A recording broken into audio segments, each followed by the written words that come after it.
اسی دل کے اندر یہ ساری خباثتیں تم نے پال رکھی ہیں نا، یہی دل ہے کہ یہیں سے اٹھتا ہے تو دماغ میں آتا ہے نبی کو گالی دو، یہیں سے بات اٹھتی ہے کہ نبی کو برا بھلا کہو، یہیں سے بات اٹھتی ہے نا. آگ کو ہم یہیں تک پہنچائیں گے، جہاں سے یہ تمہارے برے خیالات اٹھ رہے ہیں وہیں ہم آپ کو پہنچا دیں گے. کیوں؟ یہ آگ دل تک کیسے پہنچے گی؟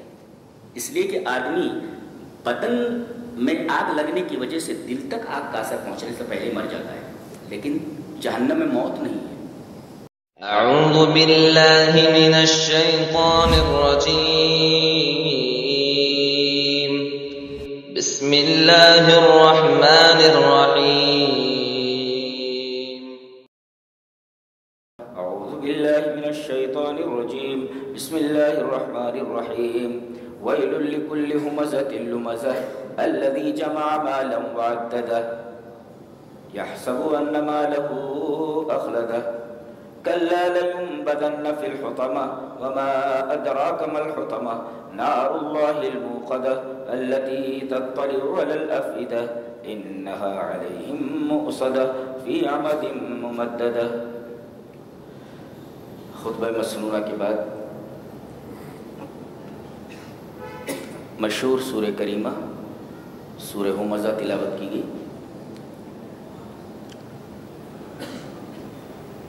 اور آج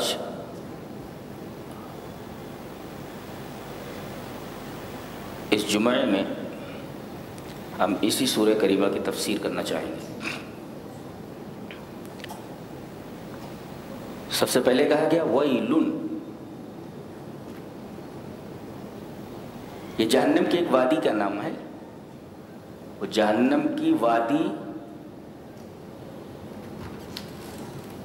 ایسے آدمی کے لیے، ایک مطلب تو یہ، اور ویل کا مطلب ہوتا ہے تیرا بیڑا غرق ہو، تیرا ستیہ ناس ہو، تو ہلاک ہو جائے، تو تباہ و برباد ہو جائے، تو دنیا اور آخرت دونوں میں ذلیل ہو.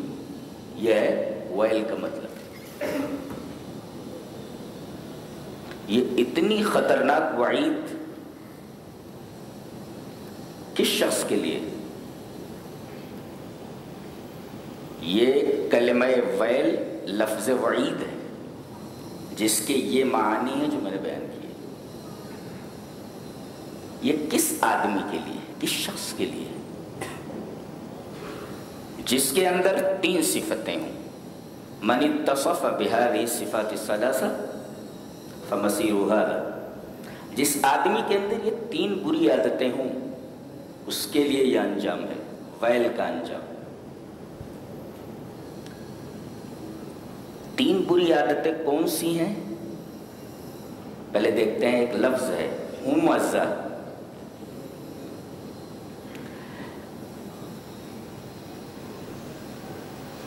ہمزہ کا مطلب بتانے سے پہلے ہم بتا دیں کہ وہ 3 بری صفتیں کون سی ہیں. ایک ہے حمز، ایک ہے لمس، اور ایک ہے جمع المال والانشغال به عن ذکر الموت وما بعده. حمز، لمس اور جمع المال والانشغال به عن ذکر الموت وما بعده، یہ 3 چیزیں ہیں جن کی تشریح ہم ابھی کریں گے. حمز کرنے والے کے بارے میں کہا گیا یہ ہمزہ ہے. ہمزہ آپ دیکھیں، ایک ہے ہے میم سے اور اس کے بعد آگے بولتے، تو یہ ہمزن، یہ کیا ہے؟ اور آگے تے بڑھا دیے. ہمز ہو پہلے پر پیش ہے، دوسرے پر زبر ہے. مشہور نحو اور صرف کا ماہر ابن رزی اپنی کتاب شرح کافیہ میں کہتے ہیں ان الصیغۃ فعل بضم ففتح ترد للمبالغۃ فی فاعل. وہ کہتے ہیں کہ اگر اس وزن پر آئے کوئی لفظ کہ پہلے پر پیش ہو اور دوسرے پر زبر ہو، تو سمجھو اس کے اندر مبالغے کا معنی ہوتا ہے. یعنی اس فعل سے متصف جو شخص ہے اس کے اندر یہ فعل مبالغے کے ساتھ پایا جاتا ہے. اور ویسے ہے ہمز کے ساتھ لومزن بضم ففتح، ہمزن